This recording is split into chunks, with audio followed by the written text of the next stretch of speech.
Muito boa noite, seja muito bem-vindo ao Último Jornal. Pedimos desde já desculpas pelo atraso, uma vez que por problemas técnicos não nos é possível hoje termos as reportagens habituais, as notícias atualizadas neste Último Jornal. No entanto, como sempre às segundas-feiras, temos o comentário habitual de dois deputados, do deputado Eduardo Teixeira, do PST, e do deputado Manuel Mota, do Partido Socialista, e por isso mesmo avançamos para o que estava previsto, para análise de temas que estão a marcar a atualidade nesta segunda-feira, neste Último Jornal. E começamos precisamente pela consagração de Cristiano Ronaldo, mais uma vez o melhor jogador do mundo. Eduardo Teixeira e Manuel Mota, muito boa noite, sejam muito bem-vindos a este Último Jornal. Peço também desculpa por estes constrangimentos técnicos que atrasaram o Último Jornal de hoje e nos impedem de vermos as reportagens que foram preparadas pela nossa equipa de jornalistas, mas vamos para já a uma pequena análise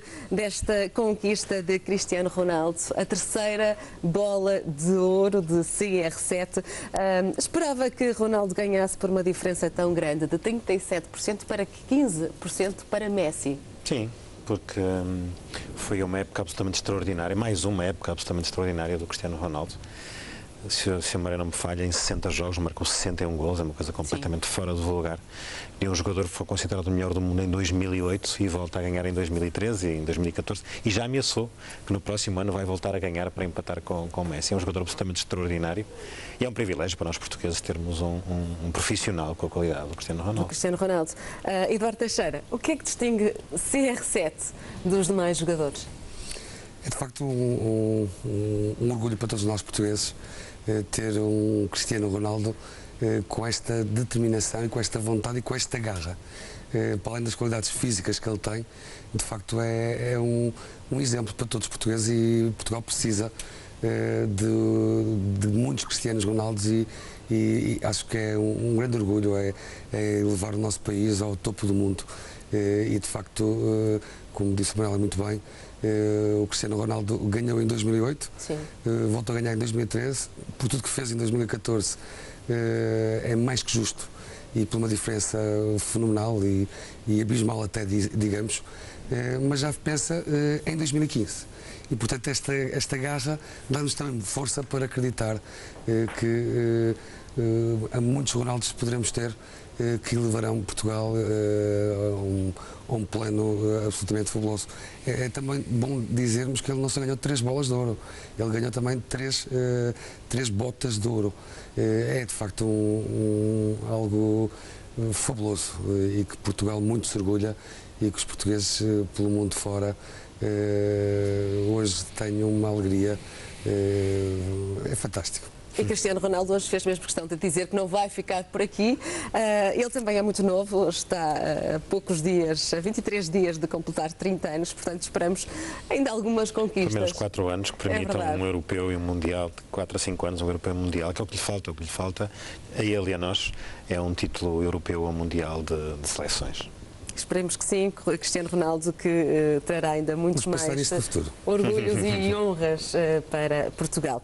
E avançamos para o tema também que está a marcar a atualidade e que marcou toda a última semana, o caos nas urgências hospitalares. Hoje acrescenta-se mais um dado novo, uma vez que em 5 anos mais de 2.700 médicos saíram do Serviço Nacional de Saúde para se reformarem, mais de metade eram médicos de família e às saídas por aposentação somam-se ainda milhares de saídas por imigração. Analisamos também este ponto. Eduardo Teixeira, médicos a abandonarem o Serviço Nacional de Saúde numa altura em que a palavra racionamento tem sido a palavra de ordem no discurso político. Cortes e mais cortes. Temos visto a qualidade dos serviços a baixar consideravelmente e temos também já casos de doentes que estão a ser avaliados, todos esses casos, mas de doentes que acabaram por falecer nas urgências após longas horas de espera. Afinal de contas, o que é que está a falhar no Serviço Nacional de Saúde? De facto é um assunto que não é de hoje, é um assunto e analisando a época do ano em que se verifica essa situação, que é uma época de final de ano, uma época também de frio e de inverno, é cíclico, digamos, que isto acontece recorrentemente nas urgências devido a alguns picos. Mas também é bom este dado que sai hoje, que se fala em 2.700 médicos que se reformaram nos últimos 5 anos, de pensarmos que se há emprego em Portugal, onde há de facto emprego pleno, é a área da medicina. Ainda no mês de dezembro passado abriu-se um concurso para admitir 250 clínicos e só se conseguiu preencher metade das vagas. Portanto, há de facto aqui uma grande dificuldade que se tem, não só no recrutamento, mas isto é algo que não é com a varinha de condão que se resolve e em 3 anos que se colmata uma situação desse tipo. Nós necessitamos mesmo de médicos, é verdade, mas também há um dado que se pode dizer, há 4.000 médicos que entram todos os anos nos hospitais de Portugal. Se há 2.700 que saem em 5 anos, há 4.000 que entram. E agora? Mas pelos vistos não é suficiente. Mas esta questão é uma questão que tem que ser analisada também dentro de diversos prismas. E eu acho que 6 em cada 10 portugueses vão durante o ano a uma urgência. Sabemos também que nos últimos 3 anos há mais de 1,5 milhão de portugueses que têm acesso ao Serviço Nacional de Saúde com isenção do pagamento de taxas moderadoras. Sabemos que há uma maior cobertura dos médicos de família, mas também sabemos que os números dizem-nos que há 40% de episódios de urgência que acabam por ser falsos episódios de urgência. E acaba por haver aqui situações também injustas, porque há pessoas que acabam por morrer e isso, para além de muito triste, é muito mau. Mas há muita procura e tem-se verificado, talvez por o envelhecimento da população e os problemas que nós temos também de natalidade, que há muitas pessoas que procuram as urgências que são doentes com problemas sociais. E que não são casos de urgência, que deveriam provavelmente procurar outros serviços, como é o caso dos centros de saúde, que estão encerrados. Por isso é que os doentes acabam por procurar as urgências quando os centros de saúde estão encerrados, os horários estão reduzidos. Quando falamos em racionalização, também temos que falar se Portugal continua ou não a investir no seu Serviço Nacional de Saúde. E nos últimos 3 anos, para além de dignificar um pouco o papel que a saúde tinha, pagando estes 2.000 milhões de dívidas em atraso, com dívidas brutais que o país tinha, conseguiu-se investir na saúde mais de 1,5 mil milhões de forma direta e não no funcionamento, investimentos. E, portanto, eu acho que é algo injusto dizer-se que o que se está a passar, que é cíclico e acaba por se verificar quase sempre nestas alturas do ano, seja por algum problema de reestruturação. Eu acho que todos os portugueses percebem o esforço que está a ser feito na otimização, na racionalização e na dignificação e na cobertura da saúde e nos nossos hospitais em particular. O problema é que nós temos uma matéria-prima que, de facto, estruturalmente, ao longo dos anos, tem faltado e que, olha, eu hoje pensava assim, se abre-se um concurso para médicos e só concorrem metade e a outra metade fica por preencher no fundo, se arranjamos médicos, o Estado com certeza contrata já, porque há de facto necessidade, estamos a formar, também há mais médicos a entrar do que médicos a sair para a imigração, como disse, e para a reforma. O problema é que um médico que tem uma determinada idade e experiência no serviço, dificilmente pode ser suprido por outro. E, portanto, é aqui uma questão. E depois há outra questão que é relevante ao nível das urgências, é que os médicos que têm mais de 50 anos não podem, ninguém pode obrigá-los a estar nos serviços de urgência. E também com este envelhecimento faz com que estes picos sejam mais notórias as necessidades, porque a classe médica tem essa benesse que é difícil colmatar ou resolver ou eliminar. Já volto assim. Manuel Mota. O que é que se está a passar com o Serviço Nacional de Saúde? Não é só com o Serviço Nacional de Saúde. Eu acho que este é o paradigma, é o resultado objetivo da incompetência do Governo.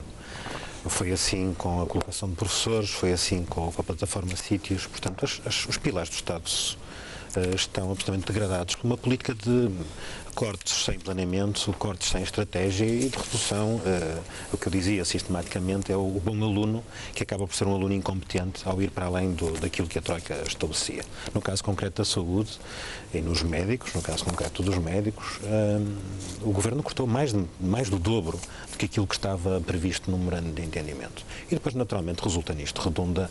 Não é verdade que estes dados absolutamente exagerados, em alguns casos até roçarem o escandaloso, que aconteceram recentemente com 4 mortes nos serviços de urgências, tempo de espera absolutamente dramático visto em vários hospitais do país. Isto alguns ultrapassarem as 20 horas. É absolutamente dramático. Hoje está generalizado na opinião pública portuguesa que optar por um hospital público é uma situação de risco. Isto é absolutamente errado para um país que tinha um Serviço Nacional de Saúde de extrema qualidade a nível internacional, o 5º melhor do mundo em saúde neonatal, e que se vai degradando sistematicamente por uma total ausência de política. O Ministro predispôs-se a apresentar um plano de reforma do setor hospitalar. Não o concretizou. Cortou o número de camas aos doentes sem planeamento, sem estratégia absolutamente nenhuma. E vê-se agora, consegue uma coisa única, que é ter toda a estrutura do setor, todas as estruturas do setor unânimes a reconhecerem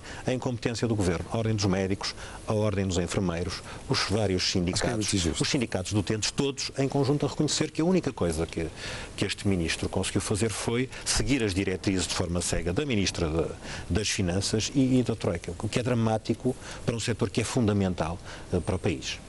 Eduardo Teixeira, falou há pouco num pico de afluência aos hospitais, nesta altura do ano, com o surto de gripe, que nós sabemos que ainda está para vir, o grande surto de gripe, que será no final do mês de janeiro. No entanto, estes picos de afluência, como disse, também, isto não é novo. Todos os anos isto acontece, mas todos os anos vemos o mesmo caos nas urgências dos hospitais. Estas situações não são precavidas. Deixe-me só lhe dizer que é muito injusto o que foi dito aqui em relação ao setor da saúde.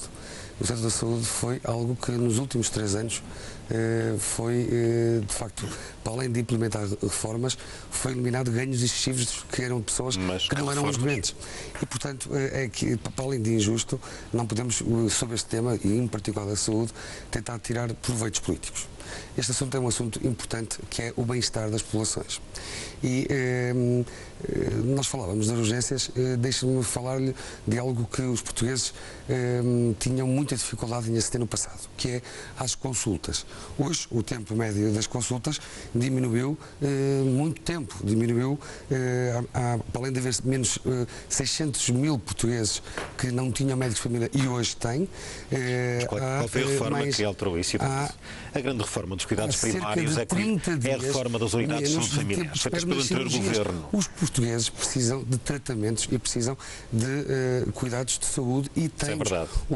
Hoje tem, e não é de 2012 a 2014 que se consegue resolver todos os problemas da saúde quando a matéria-prima nos falha. Absolutamente dramática. E é apenas e só a questão dos médicos. Hoje temos uma maior cobertura, temos uma rede nacional de cuidados continuados de média duração, de longa duração, em que o Governo investiu, temos unidades de convalescência, temos este Ministro não tem nenhuma reforma de fundo do sistema de saúde, a única reforma que tem é de facto de cortes, e cortes dramáticos que redundam, não custa nada, custa para as famílias que se vêem em situações dramáticas, com o Serviço Nacional de Saúde a arrebentar pelas costuras, o que serve muito o privado.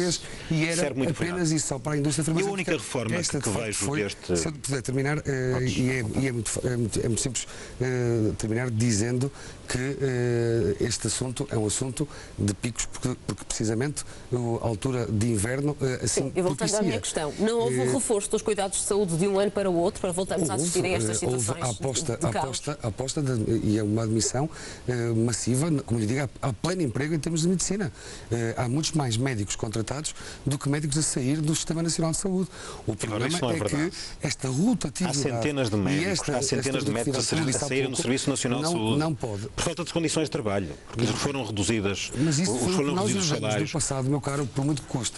Nós herdamos do passado um Sistema Nacional de Saúde Extraordinário. cheio de dívidas, Extraordinário. Extraordinário. O Serviço Nacional de Saúde respondia às necessidades dos portugueses. Tinham dias imensos de espera para ter Isso não é verdade, Eduardo. Isso não é verdade. A maior reforma que há no Serviço Nacional de Saúde, nomeadamente os cuidados primários, é feita com as unidades de saúde familiares, nomeadamente. Dias o tempo de espera para uma cirurgia de um português. Em média, diminuiu 15 dias só no ano. Diminuiu 9,4 dias de tempo de espera para uma consulta. Eu voltaria a referenciar uma frase muito conhecida: os portugueses não são números. E os portugueses hoje sentem, em relação ao Serviço Nacional de Saúde, é uma degradação absolutamente total. E dou-te alguns exemplos. Mais operados, o que representa um acréscimo de 40 mil doentes, um acréscimo de 8%. Há 495 mil consultas hospitalares a mais, o que representa um crescimento de 4,5%. Bem, se isto não é investimento na saúde, estamos falados, quer dizer, nós estamos como sabes, não é possível, com os cortes que houve em sede de orçamento, com os cortes que houve em sede de funcionários especializados, nomeadamente médicos, o que redunda sistematicamente em resultados absolutamente dramáticos no Serviço Nacional de Saúde. Médios de pagamento que eram brutais. Manuel Mota, diga. Porque a questão não é esta. Conseguimos ouvir os dois falarem eu ao mesmo concordo, eu tempo. acho perfeitamente que sim, mas também não faz muito sentido que o Eduardo fale sistematicamente mais tempo, até porque repetir também não leva a grandes conclusões. Agora a questão central é esta. Este Governo optou, não só neste setor como em outros setores, mas neste setor em concreto, pela privatização. Dou exemplos muito próximos de nós. Urgências do Hospital da Póvoa de Varzim e urgências do Hospital de Santa Maria Maior em Barcelos. Durante 3 anos não contratou médicos. Redundou em quê? Na percepção de que não havia médicos para ocuparem, que os médicos não eram suficientes para responder às necessidades do serviço de urgência. Contratou uma empresa em outsourcing, em sistema de outsourcing, para tomar conta do serviço de urgência. Evidentemente que os médicos que estão em trabalho temporário não têm a disponibilidade, por variedíssimas razões, entre outras, porque são muitíssimo mal pagos, para, nestes momentos de maior exigência, nos picos circunstanciais que há de necessidade de dados médicos, estarem disponibilizados para esses mesmos serviços, e o que redunda é, quer no caso concreto da urgência do Hospital da Póvoa de Varzim, quer no caso do Hospital de Santa Maria Maior em Barcelos, é um caos absoluto, e os utentes sentem-se... hoje ir a um serviço de urgência público é um drama. É uma sensação que não existia. A sensação, eu conheço muito bem o sistema de saúde, conheço muitíssimo bem. Médico que esteja desempregado, conheço muito bem. Conheço dezenas de médicos que tiveram necessidade de emigrar, uma coisa que não acontecia há décadas em Portugal. Encontravam no Serviço Nacional de Saúde condições e motivação para servir. Eu tenho muitos amigos médicos que me disseram, nestes últimos dias, que estão em situação caótica, que não sabem para onde são de virar, porque não é só uma questão de falta de recursos, é desorganização a que chegaram pela falta de recursos. Estou a falar de casos concretos, não falarei nos nomes, porque acho que não é necessário falar nos nomes, mas de pessoas que há muitos anos estão no Serviço Nacional de Saúde e que dramaticamente se veem por cortes, por ausência de estratégia, Bem, há quem diga que há uma estratégia do Governo, eu até reconheço que há uma estratégia de desvalorizar o Serviço Nacional de Saúde para valorizar os serviços privados de medicina, o que redundará, espero bem que não, mas se caminharmos assim, vale que o Governo não estará muito mais tempo em funções, para um modelo muito próximo do modelo americano, em que quem tem dinheiro tem um seguro de saúde e tem serviço de saúde que lhe possa resolver os problemas, e um sistema de saúde público que, pela degradação a que é colocado sistematicamente, não resolve aquilo que são os principais dramas. Manuel Mota, deixa-me fazer-lhe apenas uma pergunta em relação aos últimos dias, depois da ruptura e da degradação que temos assistido na última semana. O Ministro da Saúde disse no final da semana no Parlamento que vão ser contratados mais médicos, mais enfermeiros para fazer face ao surto de gripe que aí vem. É caso para dizer que casa assaltada trancas à porta, não é? É inadmissível. O Ministro teve uma prestação absolutamente frágil, muito frágil do ponto de vista da argumentação no debate parlamentar, provocado pelo Partido Socialista, que tem liderado até como pai do Serviço Nacional de Saúde o conjunto das contestações à fragilidade da opção política em relação ao setor da saúde. É inadmissível que a esta altura do campeonato, aproveitando o facto do Cristiano Ronaldo que ganha a bola, a esta altura do campeonato, o Ministro vá dizer que agora vai contratar. Sabemos que os processos de contratação demoram tempos significativos na administração pública, não vão responder às necessidades de imediato. Isto tem que ser ponderado de forma muito sustentada e estratégica para que não aconteça o que está a acontecer. Nós não temos de facto ainda dados objetivos sobre o que aconteceu pessoas, com as 4 mortes no serviço de urgência. Agora, parece evidente que o caos era de tal forma significativo que a triagem de Manchester, com a dimensão do afluxo que havia, a ausência de profissionais, redundou, falhou num setor que é absolutamente dramático, que se responde. O que acontece aqui não é depois vamos ter que ir para o tribunal para pagar mais ou menos aos professores em relação à colocação de professores, que é uma situação dramática. Vamos falar de vidas humanas. Isto é absolutamente inadmissível.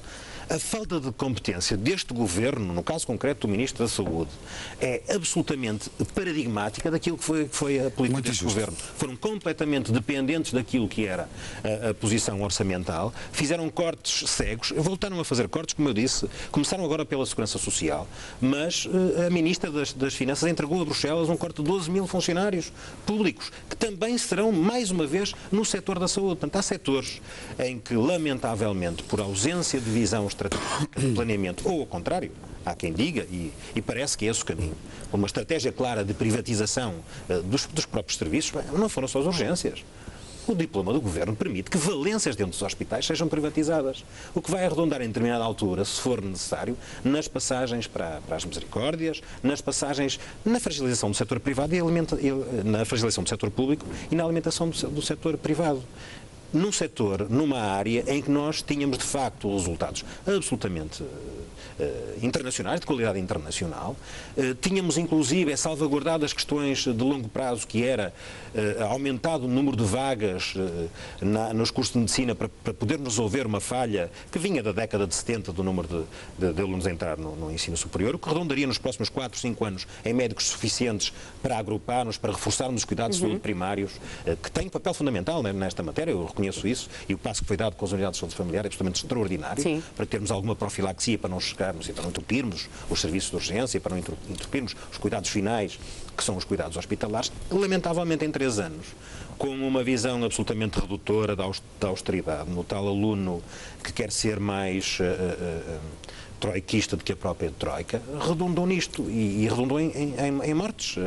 Redundou em mortes, redundou numa fragilidade do Serviço Nacional de Saúde que é lamentável para todos os portugueses e que está à vista de todos. Portanto, nós podemos falar em números, podemos transformar isto em números, sabemos que os números muitas das vezes servem para todos os comentários possíveis, mas esta é uma situação muito objetiva, que as pessoas passaram e não passaram num determinado hospital, porque deu a sensação que era num determinado hospital, que era numa determinada zona do país, foi em todo o país, e mesmo depois do Ministro ir ao Parlamento dizer que foram situações excepcionais, as situações excepcionais continuaram e continuaram, infelizmente. Foram vários os casos. Aliás, o próprio Porto Canal noticiou, a título de exemplo, no Hospital Santa Maria da Feira, um homem que morreu depois de esperar 5 horas para ser atendido nas urgências. No Hospital de São João, noticiamos também que uma mulher de 86 anos acabou por morrer depois de ter ficado 6 horas à espera para ser atendida nas urgências deste hospital. Noticiamos ainda uma notícia de um assunto, um caso no Hospital de Santo António, a falta de camas e o tempo médio de espera que rondava as 12 horas. E segundo a direção deste hospital, esta situação devia-se à falta de camas, uma notícia que o Porto Canal deu então na passada semana. Avançamos também que o Hospital de Vila Nova de Gaia tinha falta de camas para internamento, o que obrigava a transferência de doentes para o Hospital de Espinho. São vários casos, não são casos isolados. Mas, claro que sim, e isto tudo nos preocupa e faz com que tenhamos ainda mais que criar soluções e às vezes de emergência ao nível da contratação de pessoal. Agora, eu acho que é muito injusto o aproveitamento político de situações deste tipo para alguém que durante anos, como um Partido Socialista, governou um país e não criou nenhuma reforma, pelo contrário, só engordou a máquina em termos de despesa, em termos de funcionamento, mas não criou nenhuma medida que conseguisse suster estas situações. Agora, se não houvesse investimento na saúde, para além da racionalização, há de facto investimento, como eu disse há pouco. Se não houvesse uma aposta na saúde e uma preocupação na saúde, não, é um dos principais pilares que nós temos e eu considero que, apesar dos casos dramáticos... Agora tens um corte mais do dobro do que estava estabelecido com a Troika, em termos orçamentais para a saúde. Mas isso é na racionalização, não é na necessidade. Não é racionalização, não. Vemos. É no colapso. Isso redundou no colapso do Serviço Nacional de Saúde. O Partido Socialista não gosta de ouvir números, mas tem que dar os números então. E, portanto, continuamos a abrir unidades hospitalares em Lamego, em Amarante, em Vila Franca de Xira, abrimos milhares de camas ao nível da Rede Nacional de Cuidados Continuados, fizemos negociações, de facto, com as misericórdias. Ninguém quer privatizar as questões da saúde, mas sim descentralizar competências e que descentralizar competências, entregar hospitais. Descentralizar competências ao nível das autarquias e ao nível também das comunidades intermunicipais. Vai haver descentralização de competências. Lá está, o Partido Socialista está desatento porque o Partido Socialista apenas tenta não falar dos temas para que objetivamente ao estamos lado a falar. Mas nós estamos a falar do colapso dos serviços de urgência. Deixares-me terminar e termina em 1 ou 2 minutos. O Partido Socialista, de facto, não fala, não aponta soluções. Nós temos visto um líder do Partido Socialista, até numa situação que nos preocupa a todos, como é a saúde, a não apontar nenhuma solução. E alguém que esteve no governo e que esteve lado a lado com o ex-primeiro-ministro José Sócrates na gestão, porque era o número 2 do governo na época. Agora, como é que se cria a melhor solução? Cria-se, como diz o deputado Manuel Mota, cortando. Não, nós não cortamos só. Nós cortamos onde é necessário cortar, que é na margem de algumas empresas, nomeadamente do setor farmacêutico, que era absolutamente necessário cortar. Muito bem. Temos 2 minutos. Temos que criar soluções adicionais. Passo-lhe a palavra, temos apenas 2 minutos para terminarmos. Parece-me que este é daqueles casos em que, por mais números que sejam colocados perante a mesa, a realidade ultrapassa os números circunstanciais. O colapso do Serviço Nacional de Saúde não é só resultante de uma situação anómala que todos os anos temos. É que todos os anos temos e todos os anos respondemos de forma adequada. Lamentavelmente, os cortes brutais que foram feitos no Serviço Nacional de Saúde redundaram no colapso do Serviço Nacional de Saúde, perante todos nós temos a percepção disso. Portanto, temos o dobro dos cortes em sede orçamental para o setor da saúde. Temos, lamentavelmente, médicos por falta de condições que lhes são dadas a emigrarem e a abdicarem no Serviço Nacional de Saúde. Temos as grandes reformas que foram feitas com o anterior governo para o setor da saúde, um reforço muito significativo dos cuidados de saúde primários com a criação das unidades de saúde familiares, que são reconhecidas nacional e internacionalmente como uma das políticas mais avançadas e que mais respondem, nomeadamente, à diminuição do número de utentes sem médio de família e à resposta com qualidade e imediata a esses cuidados e na base, do ponto de vista estratégico, o aumento do número de alunos no ensino superior na área da medicina, o que permitirá nos próximos anos que saiam os necessários para cobrir aquilo que são as necessidades do país. Muito bem, meus senhores, agradeço a presença neste nosso comentário. Eduardo Teixeira, Manuel Mota, foi um prazer tê-los aqui connosco. Muito obrigada pela análise que nos deixaram.